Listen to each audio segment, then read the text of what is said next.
Okay, it is Monday night, and we are making a batch of 8 sourdough bagels for my sister. This will be the third time that I make sourdough bagels, so I feel pretty confident that I have my recipe written out just in case. So we're going to start with 1 cup of water. I've got my measuring cups and spoons. We're going to have 1/2 cup of active starter, and again, I fed this about 3 hours ago, and here's what it looks like. Nice big bubbles. There we go.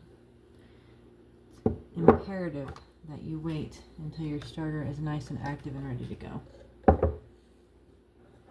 Unless, of course, you're using a recipe that calls for sourdough discard. That's a different story. We'll get into that at another time.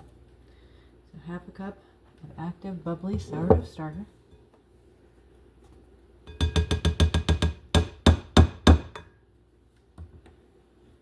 We're going to do 2 tablespoons of honey.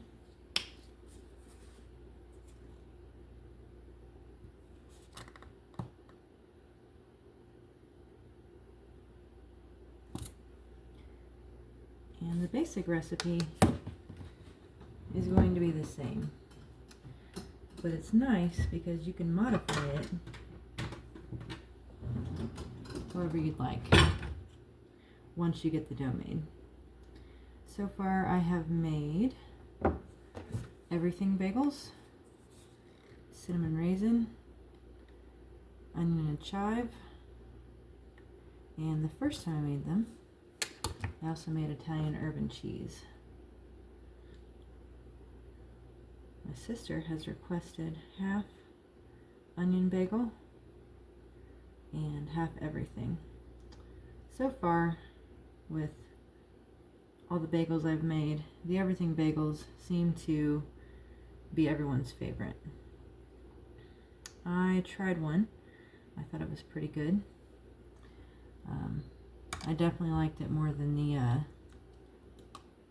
onion bagel. The onion bagel just wasn't as good as I expected. We have 2 teaspoons of salt. I think one of my favorite things about baking bread is how much of a learning experience it is, and how much more confident and better I get at it every time I make it. Case in point, last time that I made the onion bagels and the cinnamon raisin bagels, we're going to put 4 cups of flour. Last time I made them, I didn't decide what I was going to put in the bagels until after they had already risen the second time. 2,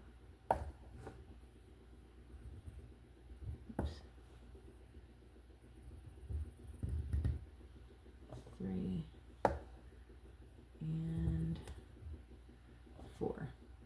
As a consequence of that,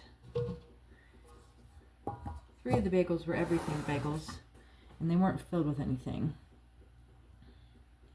So the everything bagels were fluffy and big and soft and tender on the inside and hard and chewy on the outside, like bagels are supposed to be. Unfortunately, because I had to cut open the cinnamon raisin bagels and the onion bagels so that I could insert raisins and onions respectively, and then pinch them down and smush them a little bit to make sure the toppings or the fillings didn't come out, I ended up deflating those bagels. So this time what I'm doing is I'm starting the same way. I'm starting with the basic dough recipe. I'm going to let it rise on my counter for 12 hours. It's 9 p.m. right now, so 9 a.m. tomorrow I'm going to shape them into bagels and let them rise for another 4 hours. So when I go to shape the bagels, you'll see it in tomorrow's video. You separate it into 8 different pieces. You roll it into a ball, You flatten it a little bit and then you poke a hole in the middle to make the bagel shape. Somewhere during that process is when I'm going to try to incorporate onions into half of the balls, because she wants half onion and half everything bagel. And I think if there's caramelized onions all the way through the dough, that will taste better and be fluffier and just more pleasant than trying to stuff them in after the final rise. You really don't want to mess with the final rise, I've noticed. So the first rise is very important. The second rise is equally as important. That is one thing that I would say. I would say you can do anything you put your mind to. But when it comes to baking, it's not like cooking. You have to follow the directions. Once you get confident, there's certain things that you'll know you can kind of wing and you can kind of change. But I think the basic chemistry of the dough has to remain the same, or else it's not going to come out like you think it will. And unlike cooking, where you can kind of tweak it as you cook it, once you make the dough, let it rise, shape it, and let it rise again, it's kind of set in stone. There's no easy way to incorporate anything else. An example of this is when I was trying to go for a healthier version of peach cobbler, lower sugar version, and I forgot to put in the butter. I had it in the oven.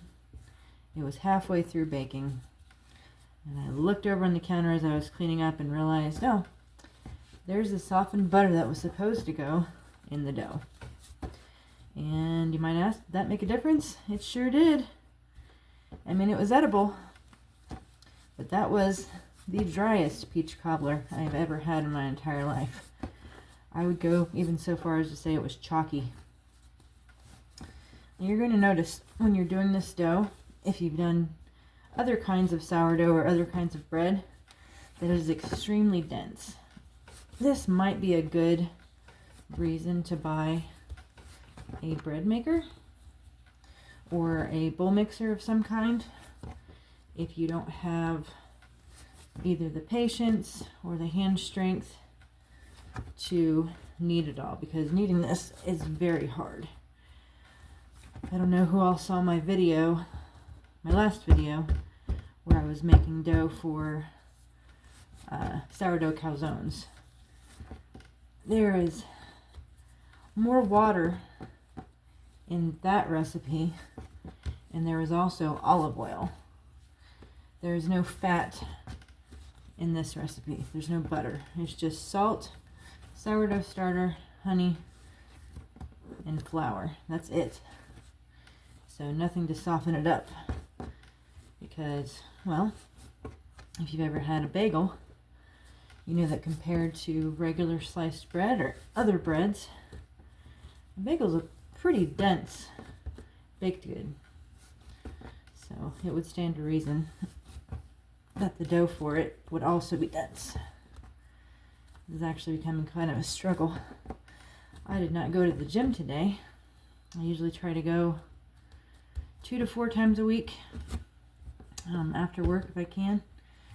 And I did not make it there because I pulled into the parking lot and there weren't any spots. And that tells me that I am destined to go inside and fight for the machines that I want to use. So I just decided it was probably not a good idea to try to do it.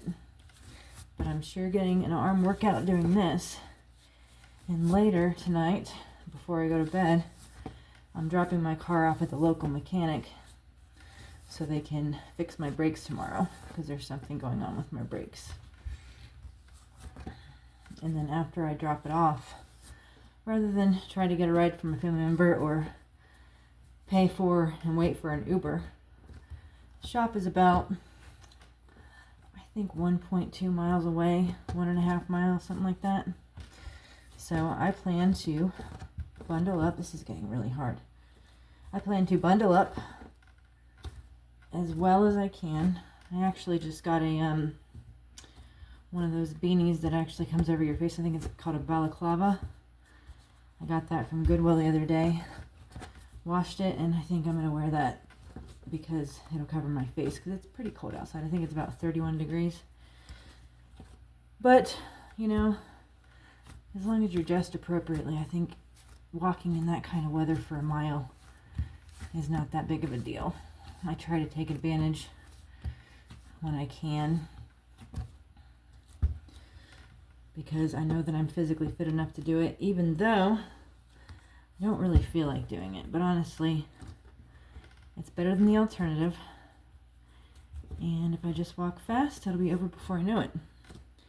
I'm also very, very lucky that I live in a pretty safe town. So, I mean,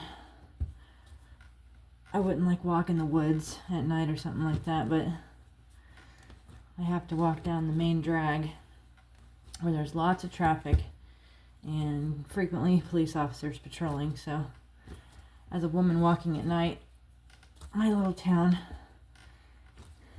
is safe enough that I don't have any issues doing that. I've done it before when I'm bored. Usually when it's better weather than this, but you know.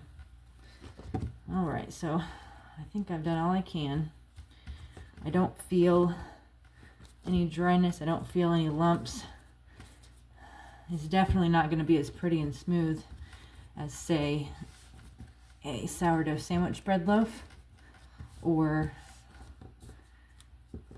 the calzone dough, because you have to remember it is much drier than those doughs. Whew, I'm going to feel that tomorrow. Okay, so unlike the calzone recipe, there's no oil in this. You're also not going to oil the bowl. It doesn't call for any oil whatsoever. So I'm just going to plop it down here. You don't have to have a lid. You don't have to have plastic wrap. The recipe that I found online calls for a tea towel. And this is close enough. It's a very thin, smooth. It's not terry cloth. It doesn't have any shaggy things or anything like that. And it's clean.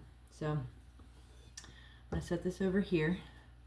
You don't have to, but I like to tuck it underneath because I have cats and they're not supposed to get on the counter. But honestly, I don't trust them once I go to sleep. So I tend to keep all food off the counter when they're unsupervised, just because of the little thing I call common sense. And then it's very important, this is a step you do not want to skip. When you're all done, you need to put the cover back on your sourdough starter. And then you can set it off to the side, and if you'd like to make more tomorrow, you just have to feed that starter again. 1/2 cup water, 1/2 cup flour. Give it a little stir, and if your kitchen's about 70 degrees, it'll take probably about 2 or 3 hours to get bubbly and nice, and then you're ready to make another loaf of whatever sourdough creation you want to make. Thanks for watching.